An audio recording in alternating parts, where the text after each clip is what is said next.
پہچان ہی یہی ہے کہ آپ جس معاشرے میں رہیں اس معاشرے میں اگر بےہودگی ہو تو بےہودگی بند ہونی چاہیے، اس معاشرے میں بدتمیزی ہو تو آپ کے وجود سے بدتمیزی بند ہونی چاہیے، وہاں شراب پینے والوں کی تعداد بڑھتی ہو تو آپ کے رہنے سے شراب پینے کی شرابیوں کی تعداد گھٹنی چاہیے، تب تو آپ کمپلیٹ مسلمان ہیں۔ اور یہ ساری چیز کرنے کے لیے حضور نے کیا فرمایا؟ بات بات سے نہیں، سمجھا بجھا کے نہیں، سرکار کہتے ہیں تجھے اپنے ہاتھ کی طاقت کا استعمال کرنی چاہیے، ڈنڈا اٹھانا ہو تو اٹھایا جائے، لاٹھی اٹھانی ہو تو اٹھائی جائے۔ یعنی اگر سماج میں بےہودگی ہو، اس بےہودگی کو روکنے کا سب سے پہلا اسٹیپ اور سب سے بہترین طریقہ حضور نے فرمایا ہاتھ کی طاقت کا استعمال۔ آپ سمجھ رہے ہیں ہاتھ کی طاقت کیا ہوتی ہے؟ ہاتھ کی طاقت کی لاٹھی، ڈنڈے، جھاپڑ، چپل، جوتے، جس طریقے سے ہمیں اپنے سماج کو سدھار کی ضرورت پڑے تو ہم استعمال کریں، اس لیے کہ اگر ہم نہیں کریں گے تو شرابیوں کی تعداد میں خاطر خواہ اضافہ ہوگا، بےہودوں کا اضافہ ہوگا، بےہودگی بڑھ جائے گی، یہ بے حیائی سماج میں رات دن بڑھتی رہے گی۔ اور یہی ہم اپنے معاشرے میں نوٹس کر رہے ہیں۔ ہم کئی سا مسلمان ہیں کہ ہمارے ہوتے ہوئے ہمارا سماج برباد ہو جائے، ہمارے ہوتے ہوئے ہمارا بچہ بگڑ جائے، کوئی شرابی ہو جائے، کوئی پاپی ہو جائے، کوئی بے حیا ہو جائے، کوئی زنا کے اڈے میں پھنس جائے۔ اس لیے ایک مشترکہ طور پر مسلمان ہونے کے ناطے کیا عالم، کیا حافظ، کیا مفتی، کیا جاہل، کیا پڑھا لکھا، سب کی یہ ذمہ داری ہے کہ ہر آدمی اپنے سماج کا مبلغ ہے، ہر انسان اپنے آپ میں ایک سوچ لے کہ صاحب ہم مسلم ہیں، ہمیں سماج کی اصلاح کرنی ہے۔ اب جب ہم لوگ سوچ بنا لیں گے تو ہمارے معاشرے میں کبھی کوئی غلط نہیں کر پائے گا۔ یہ تمام علماء کرام، ان کو بطور خاص آپ کو اتنی چھوٹ دینی ہوگی، ہر وقت ان کو اجازت دینی ہوگی کہ حضرت آپ بولیے جو بولنا چاہتے ہیں۔ اگر آپ کے حساب سے لگتا ہے کہ میرا چلنا غلط ہے تو ہمارے چلنے کو آپ درست فرمائیے، آپ کو لگتا ہے کہ میرا کھانا غلط ہے تو میرے دسترخوان کو درست فرمائیے، آپ کو لگتا ہے کہ میری زندگی کی یہ ادا غلط ہے تو آپ کو اصلاح کی اجازت ہے۔ میں کہتا ہوں کہ جس دن ہمارے معاشرے کے علماء کو بولنے کی آزادی مل جائے گی، اس دن سے 5 دن کے اندر یہ جتنی حرام خوریاں ہمارے معاشرے میں ہے، یہ جس قدر بےہودگیاں ہمارے معاشرے میں ہے، یہ جس قدر بےہودگی ہمارے معاشرے میں بدتمیزی ہو رہی ہے، 5 دن نہیں لگیں گے۔ علماء اگر اپنے پہ آ جائے، اپنی اوقات پہ آ جائے اور مذہبی اعتبار سے جو اختیارات اصلاح و تبلیغ کی ان کو ملے ہیں، اگر یہ اپنے اختیارات کا استعمال کر لے، 5 دن کے اندر کسی بیٹی کو آپ نہیں پائیں گے جو بغیر دوپٹے کے مارکیٹ میں دکھائی دے دے۔ علماء اگر اپنے پہ آ جائیں، ہمارے معاشرے میں میلہ ٹھیلا بازار، مینا بازار، یہ بازار وہ بازار کہیں نہیں، ارے دوپٹہ لگا کے جانا تو چھوڑیے صاحب، دوپٹے کے ساتھ بھی جانے میں ان کو پرہیز ہوگا، کیونکہ علماء مستعدی کے ساتھ اپنی مذہبی ذمہ داری نبھائیں گے۔ 5 لاٹھی لے کر ایک ٹیم بنا کر آراز میں اگر گیٹ پہ بٹھا دیا جائے علماء کرام کو، کیونکہ آپ سے یہ توقع نہیں ہے، آپ ایسا نہیں کر سکتے۔ آپ کو اپنی دکان چلانی ہے، آپ کو پکوڑی کی دکان چلانی ہے، آپ کو جلیبی بیچنا ہے، آپ کو صاحب اپنے دکان میں وہ انڈا رول بیچنا ہے، آپ کو اپنی دکان میں چوڑی بیچنا ہے، پرس بیچنا ہے، نقاب بیچنا ہے، لڑکیوں کے کپڑے بیچنے ہیں اور پتہ نہیں کیا کیا بیچنا ہے، وہ سب آپ سمجھ رہے ہیں۔ بہت زیادہ کھلنے کی ضرورت نہیں، اس لیے آپ کو لگے گا کہ آنے دو آنے دو آنے دو۔ ارے یہ نہیں دیکھتے جس ماحول، جس آبادی میں آپ اپنی بچوں کو بلا رہے ہیں، یہ کون سی بارگاہ ہے جس بارگاہ میں آنے کے بعد ایک آدمی اپنے دل پر ہاتھ رکھ کر یہ سوچ کر قدم بڑھاتا ہے کہ کہیں ایک ذرا بھی گستاخی نہ ہو جائے اور اللہ کے ولی کی ناراضگی کی وجہ ہمارا ایک قدم اٹھانا ہو جائے۔ اگر اللہ کے ولی ناراض ہو گئے تو دنیا برباد، آخرت برباد، ہر طرح کی بھلائی ختم ہوگی۔ مگر ہم نے کیا کیا؟ ہم نے آزاد چھوڑ دیا۔ میں ابھی نوٹس کیا، علامہ صاحب کو میں نے کہا کہ جب سے نقاب پہننے کی کثرت ہماری بچیوں میں ہوئی ہے، اچھی بات ہے نقاب ہماری بچیاں پہنے، مگر اسلام میں نقاب پہننا ضروری نہیں ہے۔ اتنے علماء کے بیچ میں کہہ رہا ہوں، کوئی بتائے ہمارے علماء کہ نقاب کسی مذہبی کتاب میں نقاب پہنانے پر بچوں کو یہ پریشر ڈالا گیا؟ نہیں، ہمارے مذہب میں نقاب نہیں ہے، ہمارے مذہب میں پردہ ہے، ہمارے مذہب میں حیا ہے۔ نقاب پہن کے اگر ہماری بیٹیاں بدتمیزی کرے، میں نے دیکھا نقاب پہن کر آپ پکڑ کے لڑکوں کے ساتھ جا رہی ہے، کہاں گئی کمیٹی، کہاں گئے کمیٹی کے لوگ، کہاں گئے آپ 50 لاکھ روپیہ خرچ کر کے جلسہ کرا کے علماء بلا کے اتنے لوگوں کو دعوت دے کر اگر آپ کے جلسے سے ایک بیٹی کی عزت اگر اس کے ہاتھ سے چلی جائے، 50 نہیں 50,000 بار جلسہ کر لیں گے، اللہ آپ سے کبھی راضی نہیں ہو سکتا. جلسے کا مقصد اللہ راضی ہو جائے, علماء کی قیادت کا مقصد اللہ راضی ہو جائے, اس کا مطلب اللہ راضی ہو جائے. یہ تمام چیز اللہ کی رضا, اللہ کو راضی کرنے کے لیے ہم کر رہے ہیں. اور ہم کام کیا کر رہے ہیں؟ کسی کی بیٹی آ جائے نگرانی کرنی پڑے گی نا. اولاً تو آپ کو اعلان کرنا تھا, ہمیں اعلان کرنا تھا کہ ہمارے جلسے میں بیٹیاں نہیں آئیں گی. بیٹیوں کے لیے بیٹیوں کا جلسہ الگ سیپریٹ ہوگا, ان کے آنے کا راستہ الگ ہوگا, ان کے جانے کا راستہ الگ ہوگا. اگر اسی بھیڑ میں ہماری بیٹیاں آتی ہے تو اس کے لیے والنٹیئرز ہونا چاہیے. بالکل سختی کے ساتھ ڈنڈا لے کر ہم رہیں, کیونکہ یہ بچی اگر اسلم کی ہے تو ہماری بیٹی ہے, افضل کی بھتیجی ہے تو ہماری بیٹی ہے, کسی اور گاؤں کی ہے تو ہماری بیٹی ہے. ان میں سے ہر ایک بچی کی عزت ہماری عزت ہے, ہمارا سمان ہے, پوری قوم کی عزت ہے, پوری سوسائٹی کی عزت ہے. کسی کی عزت پر اگر عرس میں آنے سے تھوڑی پرابلم آ جائے, میں سمجھتا ہوں اللہ کے مقدس ولی جن کی بارگاہ میں ہم آپ بیٹھے ہیں, وہ اگر ناراض ہو گئے تو آپ قیامت تک نہ لڑتے رہ جائیں گے. اللہ کو کبھی راضی نہیں کر سکتے, اللہ کو کبھی خوش نہیں کر سکتے. اس لیے عرس جس طریقے سے جتنی بار آپ کو منانی ہو منائیے, مگر اس کا طریقہ ہے, اس کا صاف رول ہے, اس کا ایک پروٹوکول ہے. کس انداز سے ہماری بچیاں جائیں گی, کہاں رہے گی, کیسے جائے گی, کیسے آئے گی, یہ کون کرے گا؟ کسی اور مذہب کا کوئی آدمی آ کر آپ کو اپنی بیٹی کی عزت اور دوپٹے کا پیغام نہیں دے گا. یہی عرس, جس عرس سے آیا کا پیغام جاتا ہے, اسی عرس سے اگر ہماری بچیوں کو بے حیائی کا سامنا کرنا پڑے تو بیکار ہے نا اس سے کرنا, علماء بنانا, فاتحہ کرنا, چلہ کرنا, مزار کرنا, اس کی باتیں کرنا, سب بیکار ہے اگر بیٹی کی عزت ہی چلی جائے.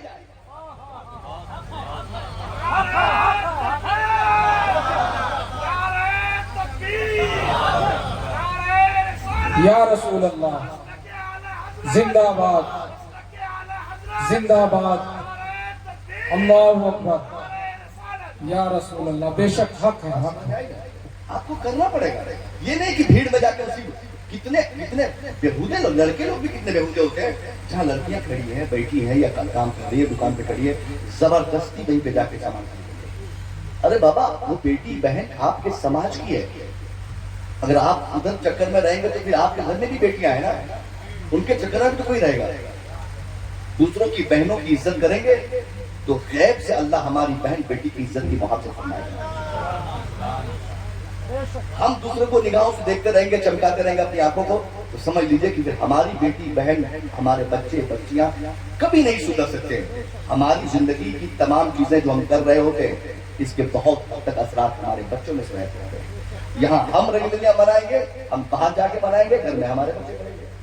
اور صرف یہی چیز کا رونا ہے کہ حضرت ہمارے بچے کنٹرول میں نہیں ہے. آپ کنٹرول میں ہیں, آپ کی نگاہیں کنٹرول میں ہے, آپ کی نیت کنٹرول میں ہے, آپ کی سوچ, آپ کے وچار کنٹرول میں ہے. آپ خود کو سدھار کے دیکھ لیجئے, میں قسم کھا کے کہہ سکتا ہوں بچیاں آٹومیٹکلی سدھر جائیں گی. میں بہت پہلے میں ایک واقعہ بیان کیا کرتا تھا, آج وہی تناظر میں دو چار باتیں آ گئی ہیں. 18 سال کی ایک لڑکی, اس باپ کے پاس, جس باپ کی عمر 80 سال کی ہے, باپ بیٹی دونوں کئی دن سے بھوکے ہیں. بیٹی کہتی ہے ابا اسی طرح آپ ہاتھ پہ ہاتھ ڈال کے گھر میں بیٹھے رہے تو گھر میں چولہی نہیں جلے گی, میں کیا کھاؤں گی, آپ کیا کھائیں گے, پھر تو ہم دونوں بھوکے مر جائیں گے. بیٹی باپ پر پریشر بنائی, باپ نماز فجر پڑھتے ہی بیٹی کے کہنے پر جھولی لیا, مارکیٹ کام کی تلاش میں گیا. 80 سال کے بڑھاپے میں ایک بوڑھا اپنی بیٹی کے پریشر میں کام کی تلاش میں مارکیٹ جا رہا ہے. مارکیٹ میں صبح سے شام تک بوڑھا کام کھوجتا رہا, کام نہیں ملا. واپس مارکیٹ سے جب شام ہونے کے بعد گھر کی طرف واپس ہوا ہے, ادھر گھر کے صدر دروازے پر بیٹی کھڑی, باپ کی آمد کے انتظار میں راہ تک رہی ہے کہ ابھی ابا آ رہے ہوں گے, جھولی بھر کے سامان لا رہے ہوں گے, دال ہوگی, چاول ہوگا, روٹی بناؤں گی, کھاؤں گی, اور پھر مسجد سے نماز پڑھوں گی, تلاوت کروں گی. اس ارادے سے ایک بیٹی اپنے باپ کے انتظار میں کھڑی ہے. مگر شام ہوتے ہی جب بوڑھا جیسے دروازے پر دستک دیا, بیٹی کیا دیکھتی ہے, باپ کی جھولی خالی ہے. باپ خالی جھولی لٹکاتے ہوئے آ گیا.